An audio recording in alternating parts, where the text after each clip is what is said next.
I want you to imagine waking up tomorrow, right, and discovering that the digital master key you used to buy a house, or sign a binding legal contract, or even open a bank account has just been sitting out on the dark web for 2 solid months. Yeah, just completely exposed. Exactly. And now imagine that your government actually knew this key was stolen, but instead of, changing the locks and warning you, they just quietly swept the broken glass under the rug and told everyone the vault was completely secure.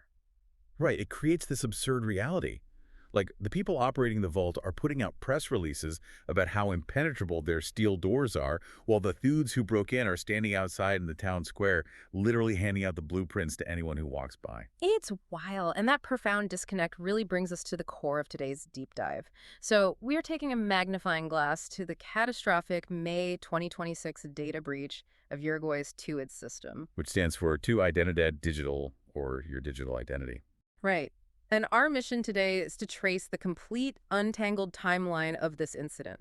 So we're tracking this from the honestly chillingly accurate prediction made days before the attack, through the harsh technical realities of the breach itself, all the way to the ongoing fallout. And that bizarre shadow war playing out in the media right now. Oh man, yeah, we are definitely getting to that multi-layered shadow war. So, to map all this out for you, we are pulling from a massive cache of raw documents. Yeah, it's a huge pile of source material. We have forensic dossiers put together by independent threat analysts. We have actual manifestos from the hacker groups involved. Specifically, a 35-page document from a group called Alapalatux, right? Exactly, and we are layering that against official institutional statements from Uruguay's state telecom company, Antel. Plus, on the technical side, we are looking at the actual architecture blueprints for the TuID system. And finally, we are parsing raw, unfiltered public sentiment from social media platforms like X and specialized developer communities on Reddit just to understand how the citizens are processing this. Because the public reaction is a huge part of the story. It really is. But before we jump into the timeline, we do need to lay down our operational ground rules for this deep dive. The sources we are looking at today contain highly politically charged allegations. Very charged. Yeah, they involve powerful state institutions, specific politicians, private cybersecurity firms, and major media entities. So our objective is strictly to impartially report the factual claims and narratives presented in these original materials. Right, we want to be super clear about that. We are not endorsing any political side, left or right. Not at all. And we are not taking a stance on the validity of these underground disputes. We are just here as guides to help you, the listener, understand the raw information in front of us. Exactly. The focus is entirely on the mechanics of the crisis and the sequence of events. We are examining the architecture of a national vulnerability, looking at all the blueprints provided by the various actors involved. So, to understand this timeline, we actually have to start with the person who saw the smoke before the fire ever made the news. Right, the central figure tracking this incident. Yeah, and really the architect of much of the independent analysis we have, which is a forensic analyst named Alberto Daniel Hill. And his background provides some vital context for why he is the one leading this charge, right? Because he's not just a casual observer. No, definitely not. Alberto Daniel Hill is a former Interpol forensic examiner. He holds a master's degree in digital currencies. He carries heavy-duty industry certifications like the CEH. That's the Certified Ethical Hacker credential, meaning he is trained to think exactly like an attacker to find vulnerabilities, right? Spot on. And he also has the PMP, the Project Management Professional certification. For a time, he even worked as a computer forensic examiner for the Supreme Court of Justice in Uruguay. Okay, so he's deeply embedded in the system.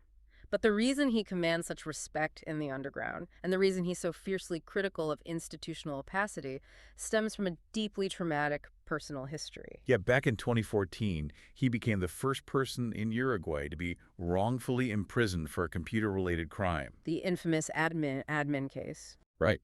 So Hill was just trying to book a medical appointment online, and he stumbled onto a catastrophic vulnerability in the medical provider's system. And when we say vulnerability, we aren't talking about sophisticated code breaking here. No, not at all. The provider was using default login credentials. The username was literally admin, and the password was admin. Wait, hold on. So anyone who just guessed the most basic router password in existence could log into a national medical database? Literally anyone. And once he was in, he discovered URL parameter tampering flaws. Which means what exactly? It essentially means if you change a number at the end of the website's address from a 1 to a 2, you can see the next patient's file. Oh, wow. That is incredibly basic. It exposed over 200,000 sensitive medical records. So Hill did what his ethical hacker training dictated. He responsibly disclosed the massive flaw to Sir TuID. That's the National Emergency Response Team in Uruguay, right? Yes, and he did it within 15 minutes of finding the flaw. You would expect a reward for that, or at least a firm handshake for preventing a disaster. You'd think so. But our sources detail that because of a profound technical illiteracy within the legal system, the state didn't see an ethical hacker reporting a broken lock. They saw a criminal who touched the door. That is so messed up. Yeah, it really is. He suffered severe judicial retaliation and ended up in a prison cell. He later documented this entire ordeal in his book, Log Into Hell. And he discussed it extensively on major global platforms like the Darknet Diaries broadcast and at the Eco Party Hacker Conference in Buenos Aires, I think. Yeah, exactly. And that experience fundamentally shifted his trajectory. He transitioned from being a government-aligned cybersecurity architect to stepping into this archetype of the digital knight. He became an uncompromising advocate for what he calls radical transparency, right? Aggressively fighting against the state's ingrained habit of covering up digital vulnerabilities rather than actually fixing them. Which brings us perfectly to early May 2026.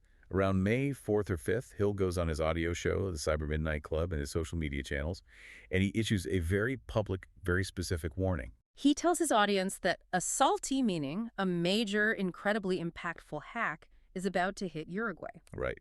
He predicts the exposure of state databases. And, crucially, he also predicts the exact institutional cover-up that will follow. And then, literally just days later, between May 6th and 7th, 2026, the threat actor group La Pampa Leaks claims responsibility for a massive, catastrophic breach of the TuID system. The timing is incredible. And it begs the obvious question of how someone can foresee a national cyber catastrophe with what our sources cite as a 90 to 100% accuracy rate. Yeah, that's exactly where I need to stop and ask, how does that actually work? Is this just a lucky guess based on a cynical view of the government, or is there a real methodology here? It's not magic, I promise. Because predicting a massive state hack down to the week sounds like magic, or, it implies he's in the room with the hackers. Right, but the reality is much more fascinating, and it's built on a rigorous methodology Hill calls predictive anticipation. Okay, predictive anticipation. Yeah, it's a hybrid technique combining open source intelligence, or OSINT, with predictive forensic analysis. He doesn't have a crystal ball. He just has an incredibly tuned ear for the noise of the internet. Explain that like I'm 5. How do you filter the noise of millions of anonymous hackers bragging online to find the one real threat? Well, you look for deviations in baseline behavior. Hill monitors obscure dark web forums, Telegram channels, and ransomware negotiation sites. There is always noise, script kiddies claiming they hacked the Pentagon because they pinged a server. Right, just kids boasting. Exactly. But Hill looks for specific indicators. For example, he tracks the behavior of known, capable threat actors. La Pampa leaks have been systematically hitting Uruguayan targets since 2025. Oh, okay. They hit the Civil Aviation Authority, they hit the vehicle flying system. They were escalating. So he sees the pattern of their targets moving up the food chain, essentially. Exactly. Then he cross-references that with structural weaknesses. He looks at public records of state infrastructure, scanning for unpatched servers or exposed portals that match the specific tools La Pampa Leaks is known to use. That makes a lot of sense. And furthermore, threat actors often start quietly asking around on forums for access brokers. Access brokers are the people who already have a foothold in a specific network, right? Right. They ask them for access before they launch a major attack. Hill essentially measures the pressure building up in these underground pipes. When the chatter aligns with a known vulnerability in a high-value state target, he knows the pipe is about to burst. So he saw the pressure gauge maxing out, he pointed at the TuID system, and 2 days later, La Pampa Leaks blew the doors off. That's exactly how it happened. Let's look at the building that caught fire then. Because for you listening, TuID might sound like just another website portal. You log in, you pay a parking ticket, you reset your password every 6 months when you forget it. But our sources are adamant that TuID is not just a login screen. It is Uruguay's official cloud-based national digital identity platform. It is operated by Antel, the state telecom monopoly. Yeah, we have to elevate our understanding of this beyond a simple password prompt. TuID is what is legally classified as an accredited trust service provider, or a PSCO. Right, overseen by AGISIC, which is Uruguay's Agency for the Development of Electronic Government and Information and Knowledge Society. And TuID is the engine that enables advanced electronic signatures. Under Uruguayan law, specifically Ley 18.600, a digital signature executed through the TuID platform holds the exact legal weight of a notarized, handwritten signature on a physical piece of paper. That is massive. It is the absolute core of digital trust for the nation. Right. If you are signing a mortgage, executing a corporate contract, authorizing health records, or filing official government documents, you use TuID. It is the bedrock of the digital citizen's life. So how does a hacker group actually break into the vault that manufactures a nation's legal signatures? Yeah, based on the forensic intelligence, this wasn't a brute force smash and grab, was it? They didn't just guess an administrator's password. No, the mechanics here show a terrifying level of infiltration. The attackers found exposed API credentials stored alongside internal backend files on Antel's servers. And the timeline is the most concerning part, honestly. Forensic evidence suggests they had persistent, undetected access to this environment since March 2026. They were inside the system for 2 full months before they ever announced themselves in May. Let's break down that API access because that is the linchpin of this disaster. An API, an application programming interface, is essentially the digital waiter in a restaurant. I like that analogy. The front-end website is the customer, the database is the kitchen, and the API takes the order from the customer to the kitchen and brings the data back. That is a perfect analogy. And in this case, the attackers didn't sit at a table and try to trick the waiter. They stole the waiter's uniform and badge. Oh, wow. Yeah, by getting those API credentials, they bypassed the front door, the login screens, and the user password checks entirely. They could walk straight into the kitchen and start pulling whatever ingredients they wanted directly from the refrigerators. They were in the walls. That is terrifying. And while they were walking around the kitchen for 2 months, what did they take? The exfiltration was roughly 8 gigabytes of data. Right. Now, to the average person, 8 gigs sounds like downloading one HD movie. But we aren't talking about video files. We are talking about raw text and compressed metadata. 8 gigabytes of text is a colossal mountain of information. They pulled the holy grail of personally identifiable information, or PII.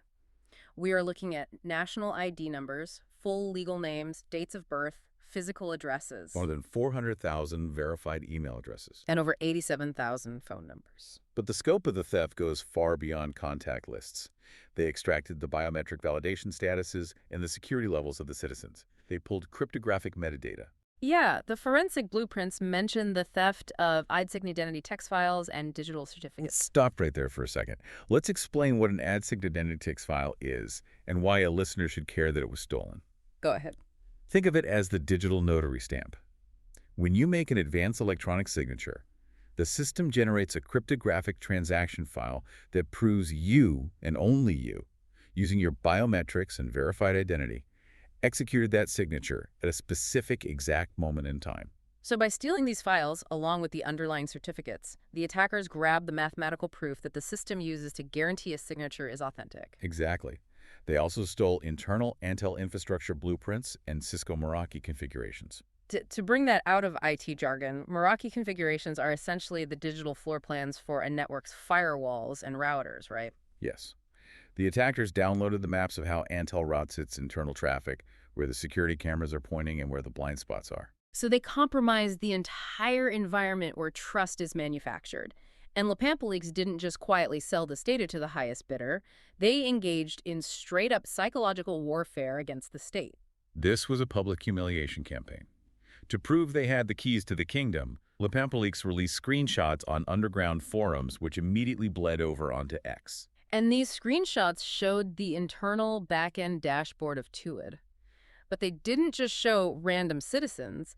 They deliberately searched for and pixelated the faces of incredibly high-profile Uruguayan targets. They explicitly labeled these individuals as persons of interest. The target list was a message. They pulled the files for Senator Graciela Bianchi, a major political figure. They pulled Eduardo Privé, a prominent investigative journalist. They even pulled the file for Daniel Mordecki, the former director of AGSIC. The very agency responsible for overseeing the security of this system. That is bold. They were demonstrating that absolutely no one was safe, no matter their political power or cybersecurity credentials, and then they went after the police. Yeah, they specifically taunted the cybercrime leadership. The screenshots included captions mocking law enforcement, pointing out specific users with notes like, lawyer who collaborates with cybercrime police. When you look at the behavioral profile of Leaks, This aligns perfectly with their overarching motive. They do not operate like a traditional ransomware syndicate. Right. A typical ransomware group locks up a hospital's servers and quietly demands $5 million in Bitcoin to give the files back. But LaPepa seems fundamentally driven by a desire to inflict reputational damage and cause disruption. They want to systematically prove that the state's promises of digital security are entirely hollow. Well, if the master blueprints to the National Vault are out there, and the guards are being openly mocked on social media, the state's first move has to be shutting down the system, right? Pull the plug, assess the damage, and secure the perimeter. You would think so, but that is the exact opposite of what Antel did. Right. Their response is what Alberto Daniel Hill categorizes as textbook narrative minimization. On May 7th, Antel released an official statement. They admitted there was an attack on the authentication system, but then they aggressively pivoted to insisting that, quoting the statement directly, no authentication keys, passwords, or especially protected data were compromised. They assured the public that the system's reliability was fully maintained, the advanced electronic signatures were safe, and users did not need to take any action whatsoever. It's the "this is fine" meme, but issued by a national telecom. Yeah, they tried to narrow the definition of sensitive data to an absurd degree. By claiming the core cryptographic keys weren't compromised, they casually brushed past the fact that hundreds of thousands of names, addresses, biometric validation statuses, and ID numbers were floating around the dark web. As if your biometric status isn't especially protected data. Exactly. Beyond the PR spin, the institutional response involved a very specific legal maneuver. Antel immediately filed formal criminal complaints with the prosecutor's office, the Fiscalía General de la Nación, and the Ministry of the Interior. Now, you would think calling the police is the right thing to do. Why do the independent analysts view this as part of a cover-up strategy? Because in the context of state cybersecurity, it creates an impenetrable legal shield. The moment this becomes an active, open criminal investigation, the state can effectively shut down all public technical debate. Right. Whenever independent auditors, journalists, or even affected citizens ask specific forensic questions, like, how exactly did those API keys get exposed in March? Antel spokespersons have a built-in defense. They simply say, we cannot comment on the technical details of an ongoing criminal investigation. It shifts the entire crisis out of the realm of public accountability and buries it in the realm of restricted, sealed legal proceedings. But the independent analysts didn't stop looking. And when they dug into Antel's technical response, they spotted a massive, terrifying cryptographic gamble. Antel chose not to mass revoke the digital certificates using CRL or OCSP lists. To understand why this is so critical, we have to look at what those lists are. CRL stands for Certificate Revocation List, and OCSP is the Online Certificate Status Protocol. Right. These are the mechanisms the internet uses to check if a digital ID is still valid or if it has been compromised. Let me put this in everyday terms. If you are walking down the street and your physical wallet is stolen, what is the very first thing you do? You call the bank and you cancel every single credit card. Exactly. You don't sit around waiting to see if the thief is going to try and buy a TV. Revoking the digital certificates is the exact equivalent of canceling the credit cards. It invalidates the current trust infrastructure so that you can issue new ones and build a secure foundation. But Antel didn't cancel the cards. They chose to keep the existing certificates active. Which is insane. If you have forensic evidence that hackers were wandering around your back-end kitchen for 2 full months, why on earth wouldn't you cancel the cards? The brutal reality is operational uptime.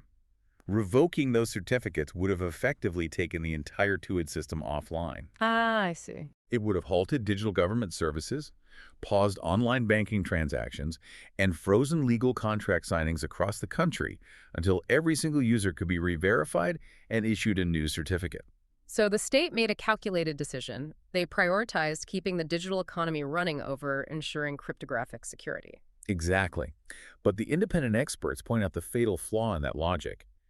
If the attackers have the back-end API access and the internal server blueprints, the fact that a user's specific password hash on the front end wasn't cracked is entirely irrelevant. Right, because the attacker isn't trying to guess the password at the front door. They are already inside the database manipulating the records. The trust window is fundamentally broken. Antel essentially bet the integrity of all future legally binding signatures on the blind hope that the hackers hadn't figured out how to exploit the back-end access they provably possessed. It's an astronomical gamble. And it perfectly illustrates the protocol of silence that Hill warns about. Institutions reflexively protect their reputation first. They minimize the threat to avoid public panic and to stave off accusations of incompetence. But by refusing to revoke those certificates, and by telling everyone to just keep using the system, they leave the entire public exposed to devastating secondary attacks. This is a systemic issue. Our sources note that Uruguay scores a staggering 9.7 out of 10 on the Global Secretism Index. The TuID response isn't a one-off mistake born of panic. It is the manifestation of a deeply ingrained culture of institutional opacity. And who pays the price for that opacity? The citizens? We have to bring this back to the everyday person who is practically forced to use TuID to navigate modern life in Uruguay, because the fallout from this breach is severe. The attackers didn't just steal a random spreadsheet of emails. They stole the context surrounding those emails. Context is everything in cybersecurity. A list of email addresses has limited value, but if an attacker has your verified email, your phone number, your physical address, your national ID number, and the official state record of your biometric validation status. They possess the ultimate toolkit for sophisticated fraud. Exactly. If I am a threat actor with that data, I don't need to crack your TuID password. I can use all that granular verified information to craft a spear phishing attack that is practically indistinguishable from a legitimate government communication. Because they have the internal data to back it up. Right. I know your exact ID number and the last time your biometrics were verified. I can send you a highly targeted text message that says, your TuID biometric status is expiring, click here to renew, and you will believe it. The exposure of the biometric metadata also opens the door to advanced deepfake attacks. As voice and facial recognition become more prevalent in banking, knowing exactly which citizens have high-level biometric trust statuses allows hackers to prioritize whose identities they should try to clone using AI. That is deeply unsettling. And beyond the immediate threat of identity theft, there is a looming legal nightmare. Because Antel refused to revoke those certificates, the legal integrity of any document signed post-breach is now technically up for debate. The foundation of the advanced electronic signature is non-repudiation, meaning you cannot legally deny that you signed a document. But if the system generating those signatures is demonstrably compromised, that foundation crumbles. If an attacker uses the stolen data to compromise an account and sign a fraudulent loan agreement, they do so with full legal weight. Conversely, a citizen who regrets signing a legitimate contract could theoretically challenge it in court, claiming, I didn't sign that, the TuID system was hacked and my data was stolen. It introduces chaos into the legal system. And the citizens are incredibly aware of this chaos. We dove into the raw public sentiment on social media, we looked at X, and we specifically analyzed localized developer communities like the Uruguayan SureDev subreddits. Which is a hub for Uruguayan software engineers. These are people who actually understand the code, and they're not buying the official Antel narrative for a single second. The frustration in those forums is palpable. You have technical professionals pointing out the massive disparities between the PR statements and the forensic reality. They're discussing how critical state systems seem to be held together with wire or running on dangerously outdated infrastructure. There is this pervasive, dark, cynical humor running through the comments. One user posted, Uruguay digital in the oven, which perfectly captures the feeling of a system slowly burning down. Another user pointed out the painful irony. They force us to use this garbage and then it gets hacked. The overarching sentiment is a complete and total erosion of digital trust. And the timing of this trust collapse could not possibly be worse for the state. Right now, the government is actively pushing a massive new digital wallet initiative. The goal is to centralize even more financial, medical, and personal data into a single state-run application. You can see exactly why the public is terrified. Citizens are looking at the TuID disaster and saying, you just leaked the blueprints to my digital identity, you refused to admit it, you didn't cancel the certificates, and now you want me to voluntarily connect my bank account and health records to the exact same infrastructure. We are also seeing real-world victims stepping into the light to challenge the state's silence. Agustina Perez Comenali, who is a lawyer and an expert in digital law, was actually listed as one of the persons of interest whose face was pixelated in the LaPampa dashboard screenshots. She didn't just accept the PO statement. She publicly demanded official notification under national data protection laws. She highlighted an absolute catastrophic failure of the state's duty of care.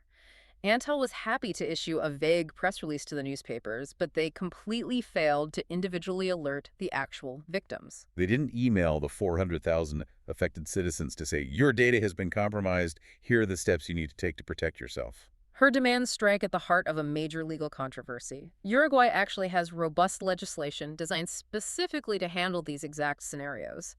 Decree number 66025 explicitly mandates that public entities must report cybersecurity incidents to CERTUI within 24 hours of discovery. Furthermore, Law number 20.212 established a national cybersecurity incident registry to ensure transparency. But independent legal experts are arguing that by heavily utilizing the protocol of silence, by classifying the breach as a minor authentication issue and hiding behind a criminal investigation, Antel is deliberately circumventing the spirit of those transparency laws. They're checking the bureaucratic boxes while fundamentally failing their duty to proactively protect the public. And if the story ended right there, a massive state data breach, a systemic government cover-up, and a furious, exposed citizenry, it would already be a monumental case study in cybersecurity failure. But this is where the TuID timeline takes a sharp left turn into the twilight zone. Yeah, because while analysts like Alberto Daniel Hill are fighting to expose the technical truth, there is a completely separate, almost surreal shadow war happening concurrently. This shadow war centers entirely around that 35-page manifesto released by La Pampa Leaks. The title of this document alone sets the tone. Los Game de Humo de BCA LTD y ex-presidents. In local slang, vende humo translates to smoke sellers. Con artists, people who sell hot air, fake goods, or illusions. This dossier introduces a deeply bizarre plot twist involving a private cybersecurity firm named BCA LTD, which stands for Birmingham Cyber Arms. It's a firm based in the UK, but highly active in the Uruguayan market, directed by a man named Mauro Caceres. The allegations laid out in this 35-page dossier are explosive.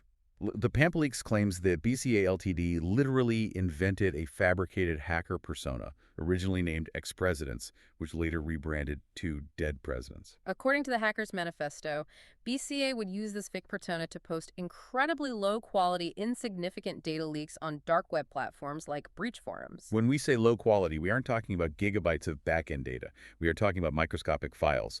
The manifesto points to supposed hacks that consisted of 39.6 kilobyte files. Little CSV spreadsheets scraped from the public front end of random, unimportant websites. The strategy outlined in the accusation is essentially a digital evolution of the classic mafia protection racket. Step 1. BCA LTD secretly creates the fake threat, the ex-president's persona. Step 2. Ex-presidents post a supposed hack of a Uruguayan company on a dark web forum. Step 3. BCA LTD miraculously and immediately discovers this hack. Right, they rush to Twitter, they post urgent threat intelligence alerts, they notify the local media, and they position themselves as the watchful guardians of the digital realm. They cast themselves as the only experts with the sophisticated tools required to monitor the dark web and keep Uruguay safe. And the ultimate goal of this manufactured heroism is commercial. They leverage this fabricated credibility to sell highly expensive threat intelligence and monitoring services to panicked corporations who are terrified of being the next victim of the dreaded ex-presidents. It sounds like a conspiracy theory, but the manifesto brings extensive receipts to back up the claim. It exhaustively documents the timeline. It points out the statistical impossibility that BCA was often the very first entity to tweet about an ex-president's post, sometimes within minutes of a 40-kilobyte file going live on an obscure, hidden forum. It highlights that an exclusive, supposedly anonymous interview with the ex-president's hacker was hosted on a website directly connected to the founders of BCA. Wow. The technical breakdown in the manifesto goes even further. It accuses BCA of using Stealer logs to artificially inflate these fake breaches. Let's make sure everyone understands that concept because it's vital to the deception. What exactly is a Stealer log, and how is it different from a server breach like TuID? Yeah, a Stealer log is the byproduct of a specific type of malware, like Redline Stealer. This malware doesn't attack a company's main servers. It infects a single individual user's personal computer. It scrapes the passwords saved in their Google Chrome browser, grabs their session cookies, and sends that tiny file back to the attacker. That single file is a Stealer log. So an employee downloads a sketchy file at home, their personal browser passwords get stolen, and that log ends up on the dark web. Exactly. But what the manifesto alleges is that BCA would take a handful of these Stealer logs, package them together, and announce to the media that a major corporation had suffered a massive database breach. They were taking the digital equivalent of a stolen house key found on the sidewalk and telling the press that the entire neighborhood had been leveled by a bulldozer. But a corporate PR stunt of that magnitude requires a megaphone. You can't sell the threat if no one is reporting on it. Which brings us to the manifesto's allegations of media complicity. The LaPapaLeaks dossier specifically targets a journalist named Juan Pablo Gamarco, who writes for the major Uruguayan newspaper El Observador.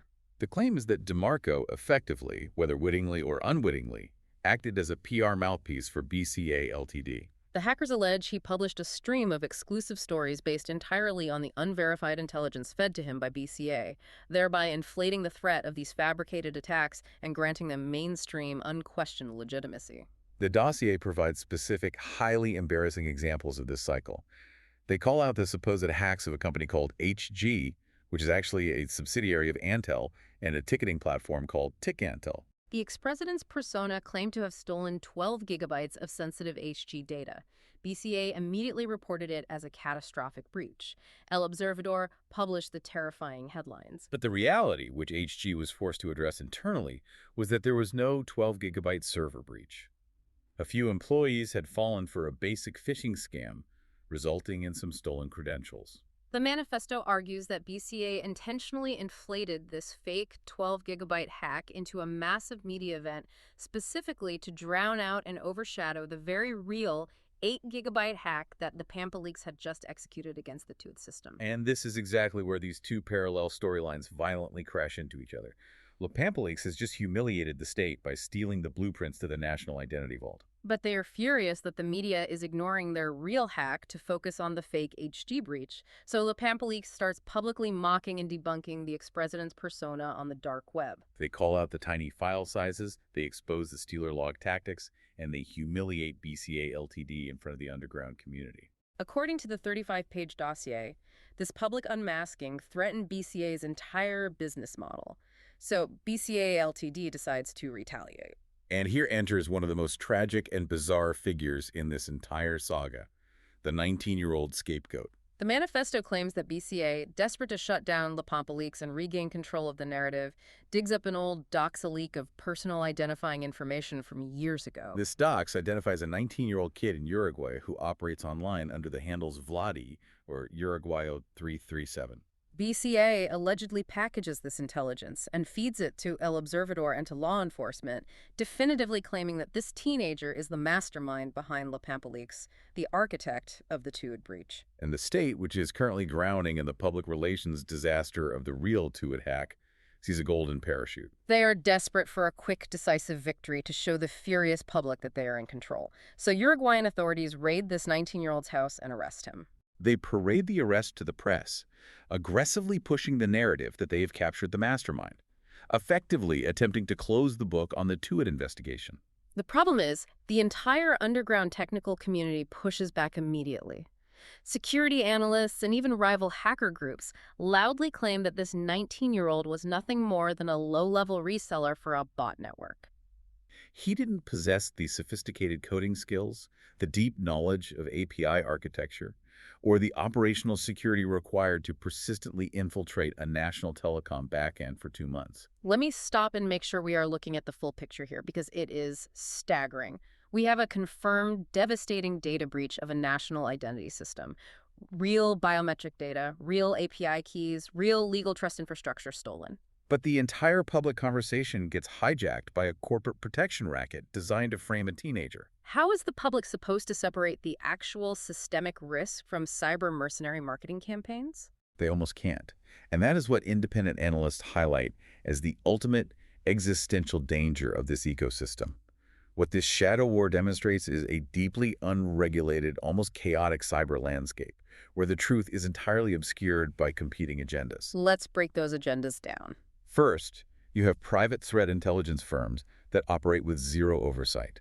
They have direct, massive financial incentives to artificially inflate threats, manufacture panic, and position themselves as the sole cure to the disease they are helping to exaggerate. Second, you have traditional media outlets. They are hungry for click-driving headlines about cyber wars and massive data dumps, but they often completely lack the technical expertise required to verify the raw intelligence they are handed by these private firms. They publish Stealer logs as server breaches because they don't know the difference. And third, you have the state. The government has overwhelming political incentives to arrest absolutely anyone with keyboard just to demonstrate competence, appease a panicked public, and hastily close a deeply humiliating, technically complex case that they don't want to investigate transparently. And trapped right in the middle of this three-way war of egos, PR spin, and profit is the citizen. The everyday person whose highly sensitive digital identity, biometric validation, and legal signature capabilities are still sitting inside an 8-gigabyte file on the dark web, completely unaddressed, while the government declares the case closed because they put a 19-year-old in handcuffs. It is maddening. It feels unprecedented. It feels that way. But if we look at the history of digital fragility in the region, this is not an isolated incident. To truly understand the gravity of TuID, we have to connect it to the broader threat landscape. We have to look back at the catastrophic Banco Hipotecario do Uruguay, or BHU, attack in October 2025. Right, the Crypto24 ransomware attack on the state mortgage bank. That was a bloodbath. They stole 700 gigabytes of highly sensitive financial data property documents, credit risk assessments, internal bank communications. They completely paralyzed the bank's core operations for months.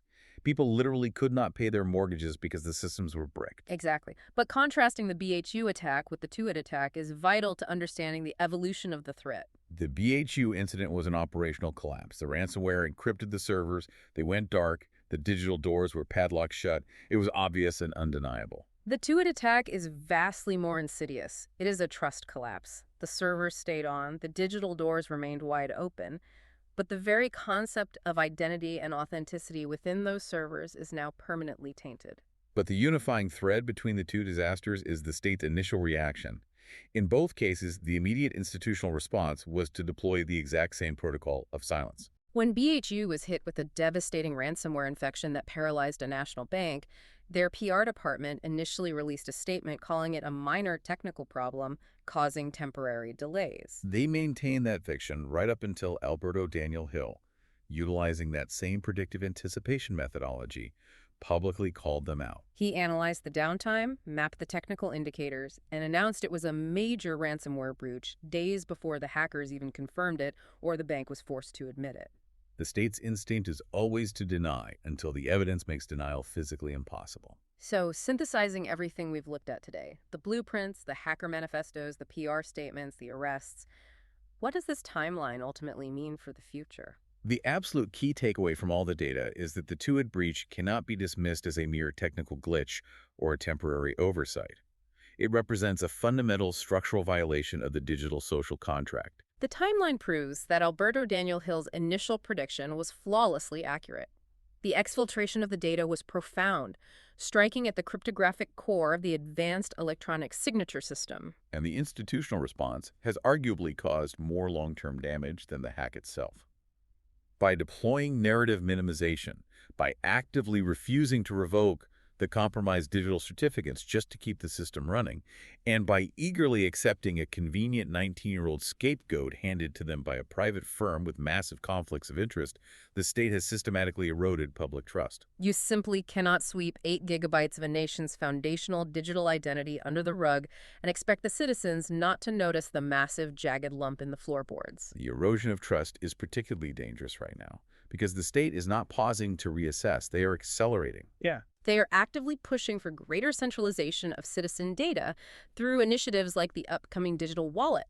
They are demanding more trust while simultaneously demonstrating that they cannot secure the trust they already hold and fundamentally refusing to admit fault when their defenses fail. Which leaves us with a final, vital thought to mull over as we close out. You've heard today how vast institutions instinctively utilize this protocol of silence to protect their reputations when a catastrophic breach occurs. They build the shiny digital vault, they force you to put your life inside it, and they assure you the steel is impenetrable. But consider this context.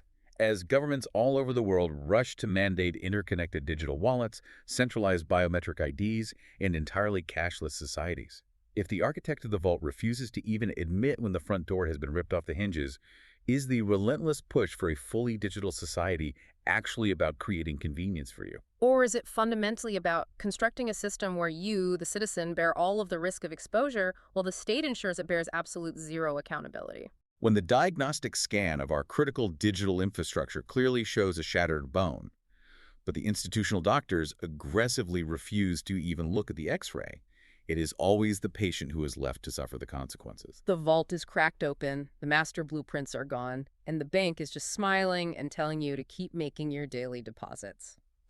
Thanks for joining us on this deep dive into the vault. Keep questioning the blueprints.